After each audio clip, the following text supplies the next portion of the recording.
Speaking of which leads us to some of these forecasts for Q1 GDP, which are going higher as well. Steve Leisman's got a wrap up of that. Good morning, Steve.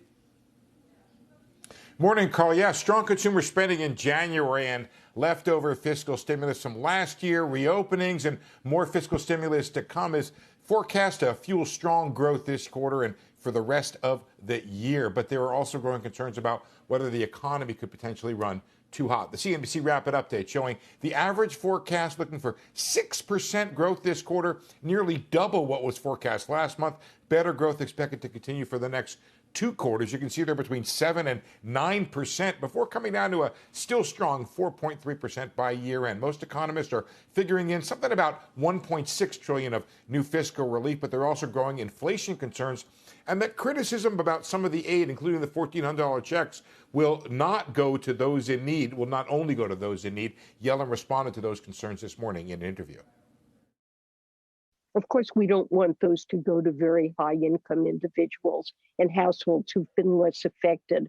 But that really helps to make sure that pockets of misery that we know exist out there that aren't touched by the more targeted things, that help is provided there as well.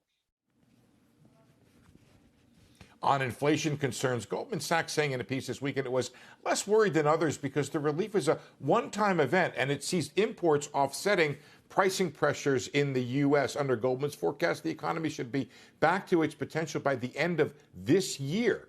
Much of this all sure to come up tomorrow in Fed Chair Jay Powell's testimony this week in Congress. Carl? Steve, keeping track of some of these Q1 estimates. Atlanta Fed at 9.5. Is that about as high a number as you've seen? Hold on, let me look. It is as high as I've seen, Carl. I have estimates here. No, I have Jeffries at 9.5. I have Stephen Stanley at Amherst Pierpont at 7.5. But yeah, Jeffries and Atlanta Fed would be 9.5. But Carl, what I was really interested in is that they didn't take it away. They boosted the first quarter, but I got an 11 from Barclays for next quarter. I got a 10 from Oxford, a 9.5 from JP Morgan, and where's Goldman? I like looking at them. They're at 11 for next quarter. So, Carl, you get a lot of growth this quarter, double what we thought, but some double digits for next quarter as well. Shepard Smith here. Thanks for watching CNBC on YouTube.